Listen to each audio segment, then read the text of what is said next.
નમસ્કાર દોસ્તો, આજે હું આપની સમક્ષ જોસેફ મેકવાનની પન્ના ભાભી વાર્તા લઈને ઉપસ્થિત થયો છું. દોસ્તો, વાર્તાનું મુખ્ય પાત્ર પન્ના ભાભી ભણેલી ગણેલી અત્યંત રૂપાળી અને કોમળ સ્વભાવની આણિયાત વહુ છે, જે લેખકના ઘરે ભાભી બનીને આવે છે અને જેમનું આણું થયાના માત્ર 2 જ દિવસમાં એમનો પતિ ફારગતી આપી પાછો મુંબઈ જતો રહે છે. દોસ્તો, એવું શું બન્યું કે માત્ર 2 જ દિવસમાં પન્ના ભાભીનું જીવન એક ઝાટકે નર્ક સમાન બની ગયું?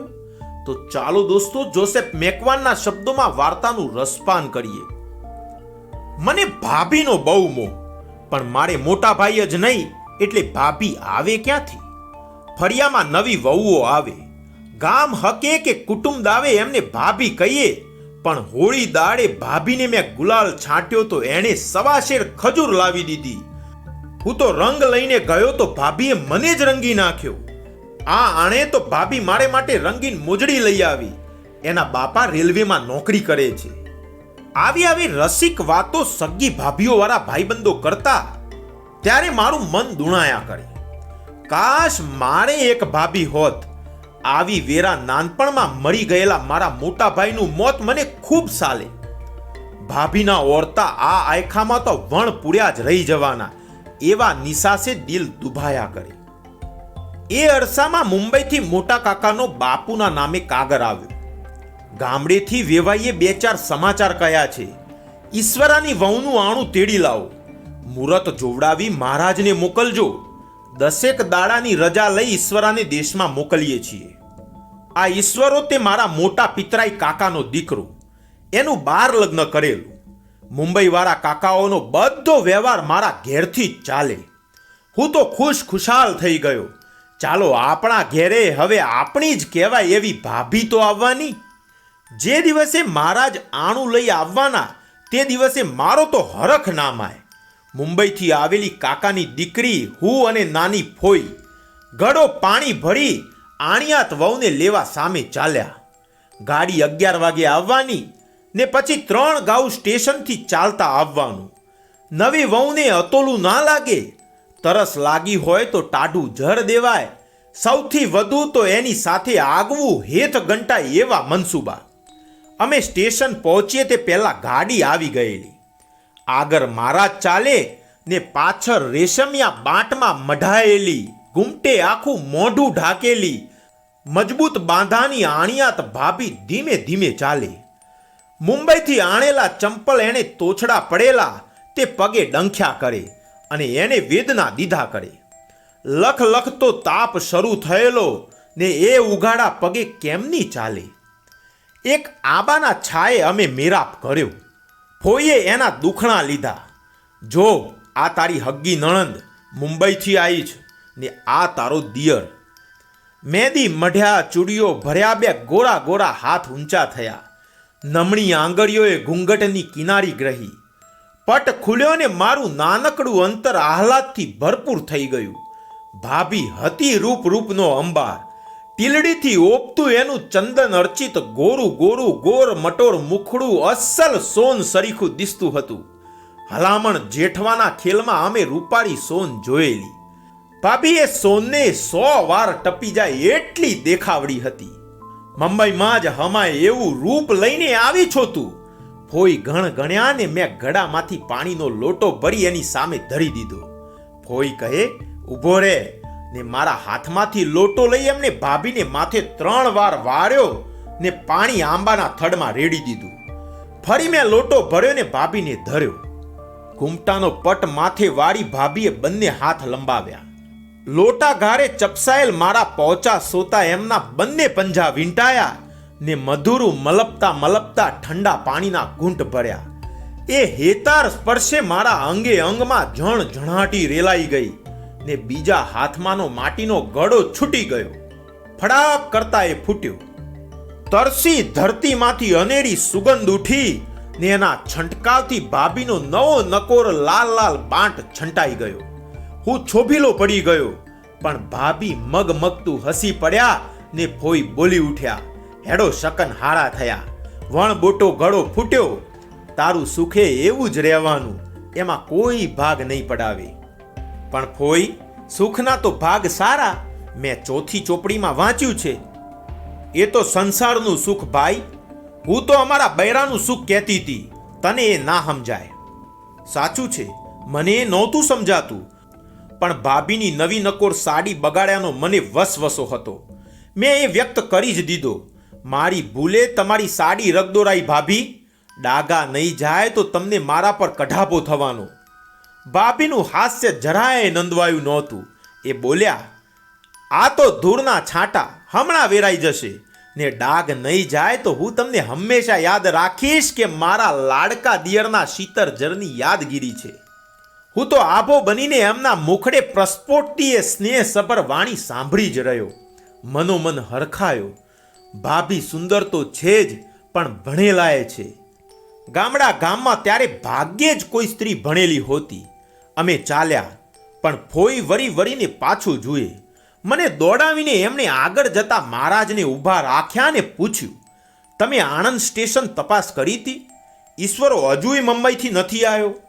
મહારાજ એકવાર નવોડા ભાભી સામે જોયું, પછી ડોકું ધૂણાવ્યું, આવશે હેડો, આજે નહીં તો કાલે. ગામમાં આ પહેલી સ્ત્રી હતી જે પહેલા આણે આવી હતી, ને એનો વર તેલ ફૂલેલ લગાવી વર્ણાગીઓ થઈ એની આતુર નેણે વાટ નહોતો જોતો. પહેલી વાર સાસરે આવતી નવવધુને પાદરના મહાદેવે પગે લગાડાતી. પછી સગા સંબંધી એવી સ્ત્રીઓ, જવાન છોકરીઓ વ્યંગ કટાક્ષ કરતી એને ગામમાં લઈ આવતી. ફળિયામાં અડીને જે સગો થતો હોય એના ઘેર એને બેસાડાતી. સાંજે વાજતે ગાજતે એનું સામૈયું થતું. બનેલો ઠનેલો વર એને લેવા આવતો. ફટાણા ગાતી સ્ત્રીઓમાંથી વરની મોટી ભાભી થતી સ્ત્રી નવી વહુને સૌભાગ્યનો ચાંદલો કરી ચોખા ચોડતી ને એના હાથમાં નારિયેળ પકડાવતી. પછી વર વહુ બેય સાથે ચાલતા. ઘેર આવતા સુધી જવાન છોકરીઓ છોડી કોળો ઘરો ભરી લાય તરસે મળીએ છીએ ગાતી એને ઉછળતી ભાંડતી. ઘરની પરસારે વર વહુના પાટ બેસણા થતા. ઉંબરે નવી વહુ નારિયેળ વધેરતી અને એના પોતાના ઘરમાં પગલા માંડતી. આમ આણામાં એ લગ્નના જ લાવા લેવાતા. પણ પન્ના ભાભીના ભાગ્યમાં આમોનું કશું જ નહોતું નિરમાયું. એમનો નાવલિયો હજુ નેવે જ નહોતો ચડ્યો, ત્યાં એમનું ફુલેકું કરવું કેમનું? એક આ પરે મને મારું નાનપણ સૂળની જેમ સાલેલું. ભલે એવો એ ના આવ્યો, હેડો એકલી ભાભીનું ફુલેકું કરીએ. અધિકાર ભાવે મારાથી એમે નહોતું કહેવાતું, અને મન એક લલકે ચડ્યા કરતું હતું. જો પેલાની જગ્યાએ હું હોત તો, અરે એમ ન હોત તોય જો હું ઉંમરલાયક હોત તો.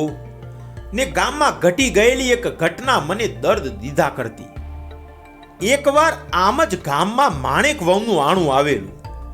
એ જ સવારે માણેકનો થનાર માણીગર ઘર છોડીને નાસી ગયેલો. સમાચાર લખતો ગયેલો, સંસારમાં મારો જીવ નથી, મને શોધશોય નહીં, સાધુઓ સાથે ચાલ્યો જાઉં છું, શોધખોળ કરશો તો ડૂબી મરીશ, ઘેર પાછો નહીં આવું. ત્યારે સવાલ ઊભો થયેલો, આણિયાત વહુનું શું કરવું? આણું તેડ્યા વિના ફારગતી કરી હોત તો વ્યવહાર ગણાત. આણું વરાવી લાવ્યા પછી આવા બાને પાછી મોકલવી, એમાં એના પગલા ખોટા ગણાય ને માથે જિંદગીનું કહેણ બેસે. આ બધી ગડમથલ ચાલતી હતી ત્યારે નાસી જનાર કાકાનો દીકરો દાનો ખરે ટાણે દાનો નીવડ્યો. એણે બીડું ઝડપ્યું, આણિયાત વહુને પૂછો, જો હું એને પસંદ હોઉં તો એના છેડા ગાંઠો મારી હંગાત. એ રાજી હોય તો એના માવતરને પૂછી જુઓ. નોંધારા નસીબના ચક્કરમાં ફસાયેલી નવોઢાને તો આ કેણ મળતા કિનારો લાદેલો. પેલો કાયર ભગેડું કરતા આ ભડભડથાર 100 દરજ્જે સારો. અને બમણા રંગે ચંગે એમના ગળિયા લગન લેવાયેલા.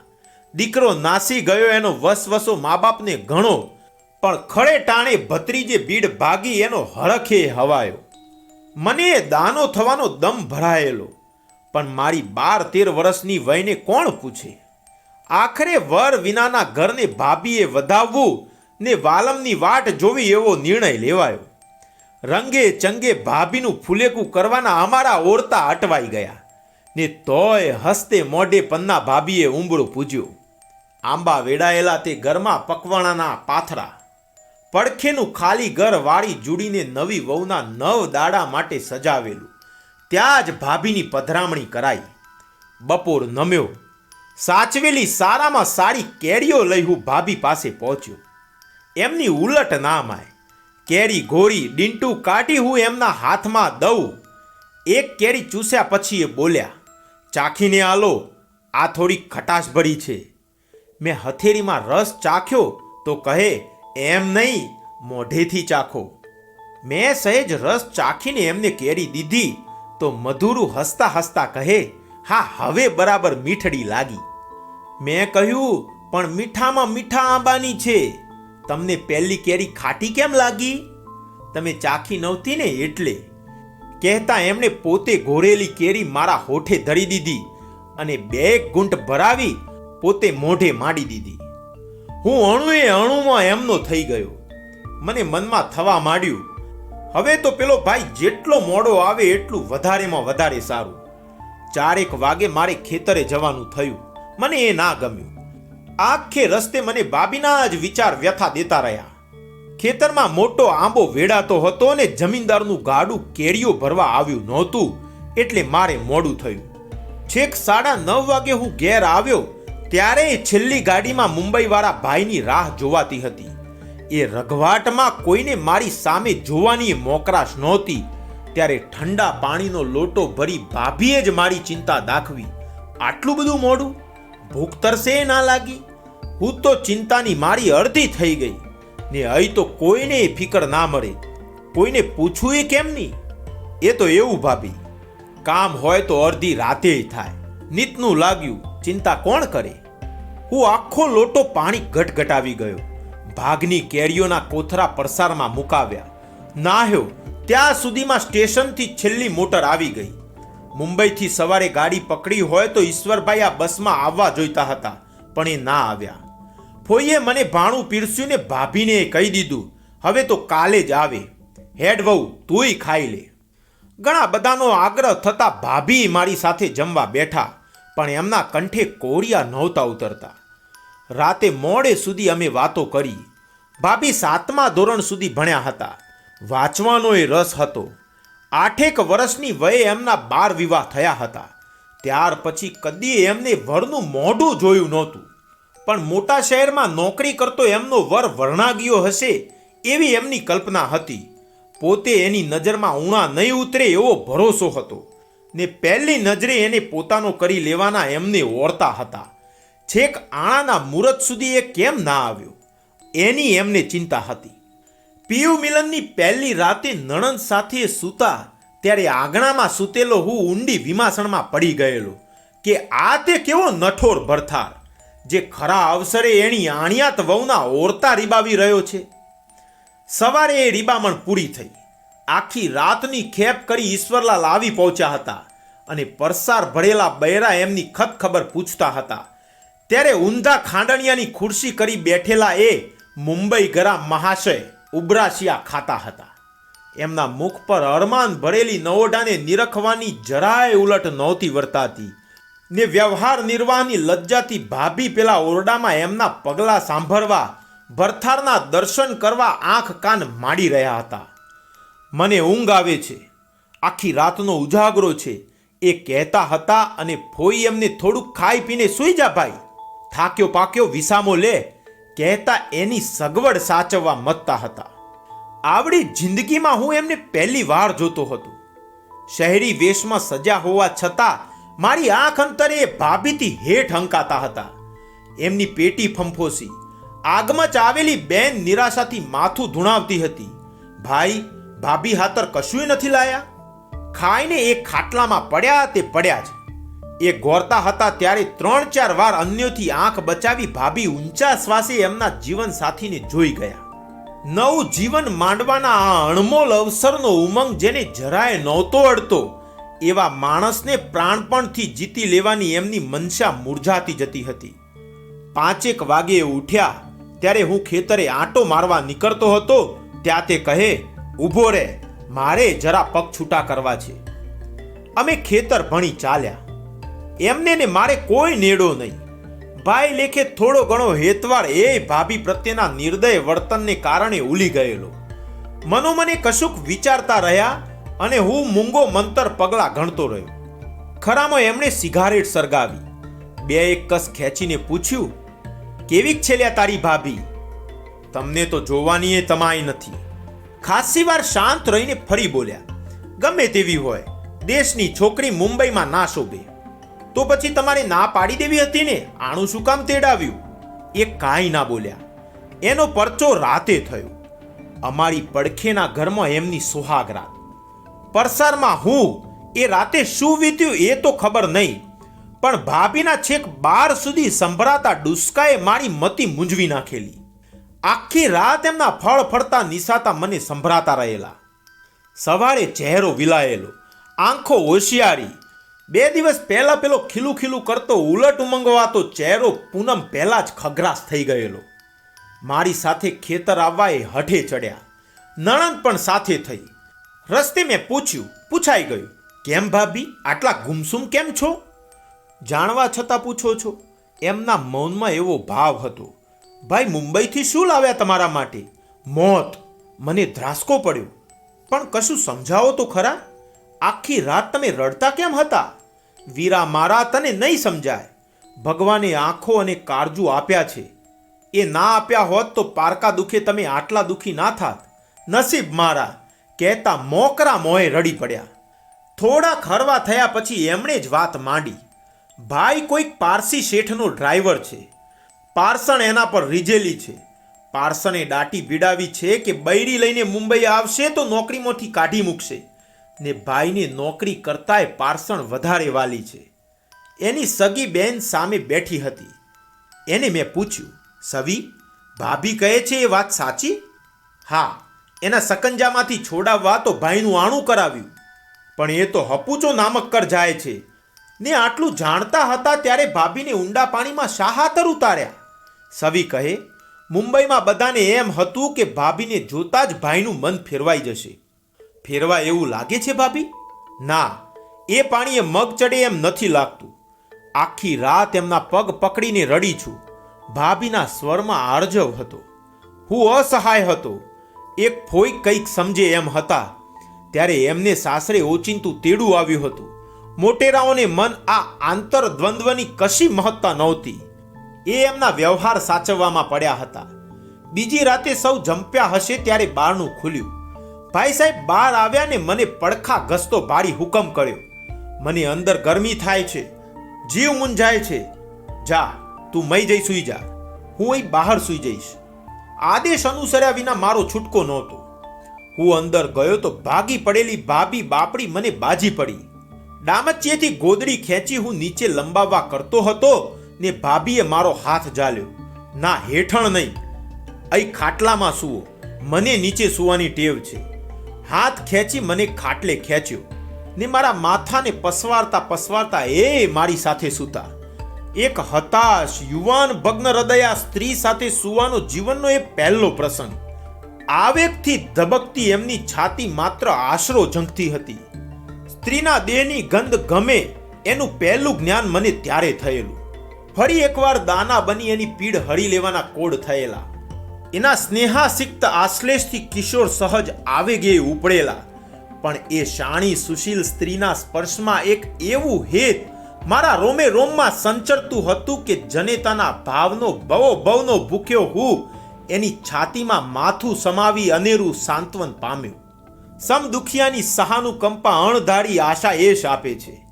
ધરપત વર્તા ખૂબ જ શાંતિથી સહેજ બાજુએ ખસી એમણે મારું માથું બરડો પસવાર્યા કર્યા. અને એ હેતાર હૂંફનો માળ્યો હું ક્યારે ઊંઘી ગયો એનું એ ભાન મને ના રહ્યું. એ જ સવારે મુંબઈ ગયો ભાઈ પાછો મુંબઈ જતો રહ્યો ને મારા બાપુને કહેતો ગયો કે ફારગતી લખી દેજો, મારે આ બાઈ નથી જોઈતી. એના ગયા કેડે ચોધાર આંસુએ રડતા પન્ના ભાભીની આસપાસ સ્ત્રીઓનું ઝુંડ જામી ગયેલું. સૌને એક જ સવાલ હતો, એવું તે શું થયું કે 2 દાડામાં એ આદમી ધરાઈ ગયો? આવડું રૂપે એને કેમ ના હખાયું? ભાભી કંઈ જ ના બોલ્યા. સમાચાર સાંભળીને નાની ફોઈ દોડી આવ્યા. એમના ઘરે વર્ગીને કલપતા ભાભી કહેતા હતા, આમ કરવું હતું તો આ માણસે મારો ભવ શું કામ બગાડ્યો? મારું ઘર શા હાતર ગણાવ્યું? મારું આણું જ ના તેડ્યું હોત તો મારું જીવતર તો ના રવડત. હવે કોણ મને કુંવારી કન્યા માનશે? રિવાજ મુજબ ગોર ના હોય તો ઘરનું કોઈ માણસ આણાત વહુને પિયર મૂકવા જાય. ફારગતી કરવાની એટલે મોટેરું કોઈ ના ગયું ને પન્ના ભાભીને પહોંચાડવા આણામાં ચડાવેલા દાગીનાની યાદી સહિત મને મોકલવામાં આવ્યો. ફ્લેગ સ્ટેશનથી એમના ગામ સુધી ત્યારે 2 ગાઉ ચાલવું પડતું. અમે મૂંગી વ્યથા વાગોરતા ચાલતા હતા ને મને વાચા ફૂટી. મેં દાનાની કથા ભાભીને કઈ સંભળાવીને છેલ્લે ઉમેર્યું, આજે મને 7-8 વર્ષ મોડા જન્મવાનો અફસોસ થાય છે ભાભી. જો હું મોટો હોત. કોણ જાણે કેમ પણ એવડા દુઃખમાંય ભાભી હસી પડ્યા. મારા ખભે હાથ મેલી બોલ્યા, તો તમે મોટા થાવ ત્યાં લગી હું તમારી વાટ જોઉં. હું ઊંધું ગાલી ગયો. ગામ આવ્યું, ઘર આવ્યું. ચોથે જ દાડે પાછી આવેલા આણિયા છોકરીને મરવા આખું ફળિયું એકઠું થઈ ગયું. પણ હોઠે ને હૈયે પથ્થરો મેલી ભાભી હસતા જ રહ્યા. મારે કડવા વેણ સાંભળવા ના પડે એ સારું એમને પોતાના વિતકનો હરફે ના ઉચ્ચાર્યો. એ જ સાંજે હું પાછો વળ્યો. ભાભી મને પાદર સુધી વરાવવા આવ્યા. જન્મારામાં કદીએ મરવાનું થાય તો ઓળખાણ રાખજો. આ 4 દાડામાં તમે જે દીધું છે એ અહીં. એમણે છાતી પર હાથ દીધો. થાપણ બનીને સંઘરાઈ રહેશે. એ કહેતા હતા ત્યારે એમના લોચનમાંથી થીજી ગયેલા આંસુ જે મેં જોયા છે તે આજે નથી ભૂલાતા. ત્યારે દિવસો સુધી લાગ્યા કરેલું કે અંદરથી કશુંક તૂટી ગયું છે. ક્યાંકથી કશુંક એવું ખોવાઈ ગયું છે કે એ શોધ્યું નથી જડતું. ધીરે ધીરે દાડા મારું દુઃખ ખાઈ ગયા. એ ઘટના, એ પ્રસંગ અને એના મુખ્ય પાત્રના દુરાપાએ સ્મૃતિને ધૂંધળી કરવા માંડી અને બદલાતા જતા મારા જીવનની ઘટમાળે દુઃસહ યાદને અંતરના એક ખૂણે ધરબી દીધી. દોસ્તો, વાર્તાના ભાગ 2માં આપણે જોઈશું કે એક એવો પ્રસંગ બને છે અને લેખકનો પન્ના ભાભી સાથે ઘણા વર્ષો પછી સામસામો ભેટો થાય છે. પછી શું થાય છે એ આપણે જોઈશું નેક્સ્ટ વિડીયોમાં. જો વિડીયો આપને પસંદ આવ્યો હોય તો પ્લીઝ વિડીયોને લાઈક કરજો અને તમારા દોસ્તો સુધી એને શેર કરજો. અને હા દોસ્તો, ચેનલને સબસ્ક્રાઇબ કરવાનું ચૂકતા નહીં. દોસ્તો, ફરી મળીશું નેક્સ્ટ વિડીયોમાં. ત્યાં સુધી રજા આપો. ધન્યવાદ.